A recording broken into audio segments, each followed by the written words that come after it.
Yo guys, welcome back to the channel. Very exciting day. Traxxas just dropped this morning, or at the very least it got leaked out, but this is the new Traxxas Pro Scale X Series sand car. And this thing is big. It is XMaxx sized. Here's a little side-by-side for comparison. You can see the wheelbase on the sand car appears to be a little bit longer, but just look at the tire size on this thing. It really is close to XMaxx size.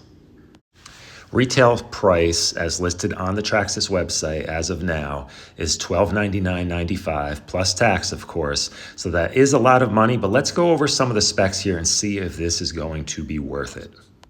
Now, this is modeled after the Funko Motorsports sand car, and here's a picture of the full-scale car. For comparison, I think Traxxas did an excellent job. This is a two-wheel drive vehicle featuring a VXL 8S, that is an 8S capable system. They are rating it as 55 plus miles per hour. It features belted sand paddle tires, 3.6-inch simulated beadlock wheels with an Arrow style front tire.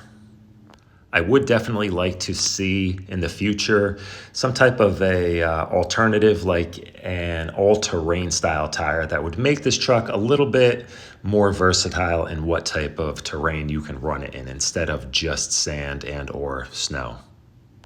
As I mentioned, this is a rear-wheel drive rig, ultra heavy-duty steel gears, the same diffs as the XMaxx, but with a Mod 1.5 straight cut ring gear and some really beefy outdrive cups that I'm curious if those are going to fit the XMaxx as well, because that would be a huge upgrade. Now this is huge, guys. Working front disc brakes.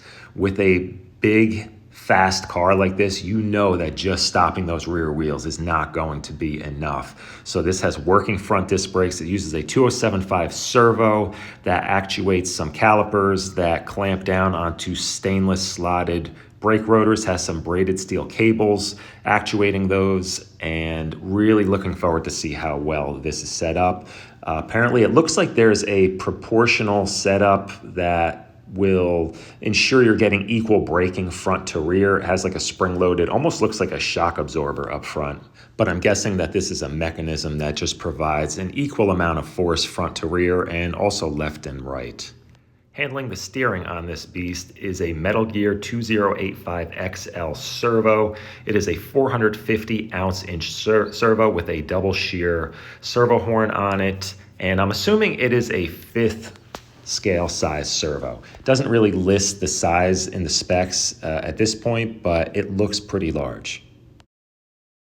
Another really cool feature I'm excited about are these lighted whip antennas. These stand about 10 inches above the height of the truck. They are color matched to the body in red, green, blue, and orange. They are spring loaded to prevent breakage. And again, these just match the look on the full scale vehicle. So I think it's really cool that they are including this out of the box.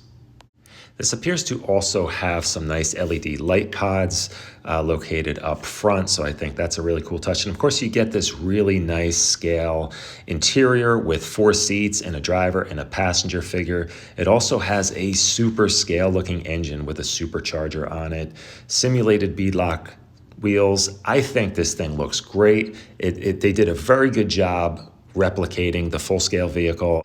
This does have an aluminum finish on the lower control arms, so I think that really adds a nice scale look to it as well. I'm assuming they are just your standard Traxxas plastic, which I'm fine with because they make some really good heavy-duty plastic A-arms, so I don't think that's going to be any issue, and they look cool with the aluminum finish. 4-wheel independent suspension with extended length GT Max shocks with these simulated bypass reservoirs for a really cool look. Long travel front suspension. I think this thing is going to absolutely rip through the whoops.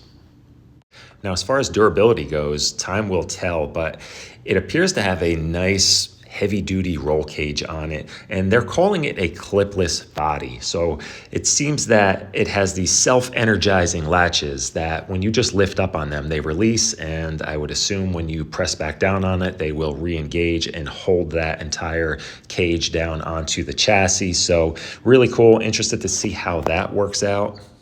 That pretty much covers everything that I know about this at this time. I am definitely excited about this one. I am going to get one ordered up. And as of right now, I have not seen a release date. So hopefully soon we'll know when these are going to be available.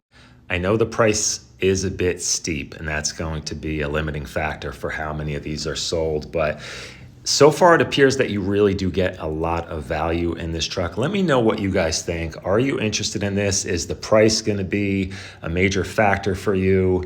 And also, if you have a spot to run it, I think is going to be a pretty big deal too. That's why I mentioned the different tires. I think would really open this up to being run in a lot of more spots than just a sandy beach or a sand pit kind of area. But let me know what you guys think. Are you as excited about this as I am?